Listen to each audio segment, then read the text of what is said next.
Hello English learners! Welcome back to my channel Learning English with Atena. Today we're going to explore the fascinating world of concrete nouns. Are you ready? Let's dive right in. Have you ever wondered what makes a noun concrete? Well, concrete nouns refer to physical objects that we can touch and experience in our everyday lives. You know, things like an ice cream, a book, or even a taxi. These are all examples of concrete nouns because we can perceive them with our senses. The five main senses are seeing or vision, hearing or audition, smelling or olfaction, tasting or gustation, and touching or tactile sensation.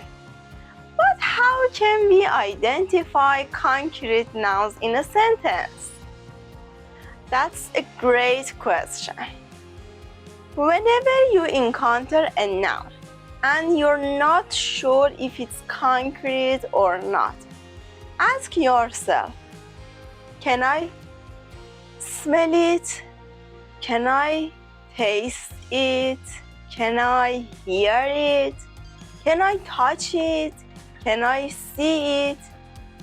If the answer to any of these questions is yes, congratulations, you found a concrete noun.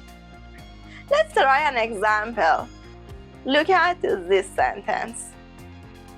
I saw a spider crawling on the wall.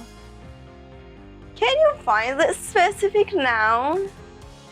Take a moment to think. If you said spider, you're absolutely right. In this sentence, spider is a concrete noun because we can see it with our eyes, and if you're brave enough, you can even touch it. Just make sure it's not a scary spider. Let's move on to another example. Imagine you're in a park and you see children playing with a ball. Can you guess the concrete noun in the sentence? If you say ball, you're on the right track. The word ball is indeed a concrete noun because you can touch it and see it. It's something you can physically perceive with your senses. The following list shows some concrete nouns for the related sense. What we can see: a flower, a painting, the moon, a mountain. What we can touch: a hand, a spoon, a stone, sand.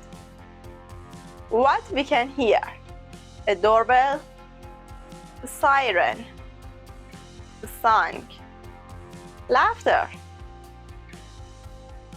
What we can smell: perfume, smell, gas, coffee.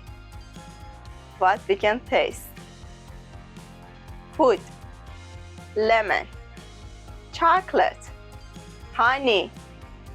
Great job, everyone! Now that we have a better understanding of concrete nouns, let's explore the difference between common and specific nouns.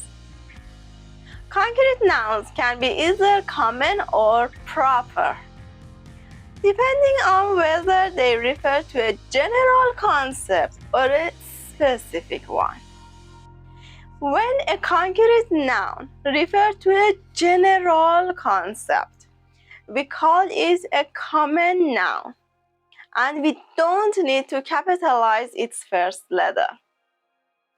But if it refers to something specific, like a person's name, we call it a proper noun, and we capitalize its first letter. Let me give you an example. Look at this sentence. Lily is a talented singer. Can you identify the proper noun and the common noun in this sentence? If you said Lily is the proper noun and singer is the common noun, you're absolutely right. Lily is a proper noun because it refers to a specific person. So, the first letter L is capitalized to indicate that it is a proper noun, while singer is a common noun because it represents a general concept.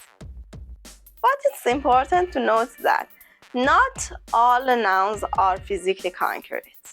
In some cases, names or concepts may not be exactly concrete in nature, even though they can be perceived by our five senses. Let me give you an example to illustrate this point. Look at this sentence. His works are amazing, especially the black and white ones. Can you identify the concrete noun in this sentence? If you said works, you're absolutely right. In this example, works refers to works of art that are visible. We can see them with our eyes and appreciate their beauty. So, works is a concrete noun. Now let's look at another example. The construction of the new building requires extensive works, including excavation, foundation laying, and structural framing. In this context, however, works doesn't refer to tangible objects. Instead, it represents the amount of effort and activity involved in the construction process. As you can see, many words have more than one meaning, and it's important to consider the context to determine whether a noun is concrete or not. In some cases, a noun may have a concrete meaning, while in other cases, it may not. Let's look at another example. The polluted emissions from factories have contributed to the deterioration of the Earth's atmosphere, leading to environmental concerns. Can you identify the concrete noun in this sentence? If you say atmosphere, you're absolutely right. In this example, atmosphere refers to the collection of gases that surround the Earth. It's a physical entity that we can perceive with our senses, so it's considered a concrete noun. Now let's consider another context. The cultural festival showcases a diverse atmosphere, with people from different backgrounds coming together to celebrate their traditions. Can you tell if atmosphere is a concrete noun in this sentence? If you say that atmosphere is not a concrete noun in this context, you're absolutely right. Here, atmosphere doesn't refer to a physical entity, but rather to the overall feeling or ambience of the event.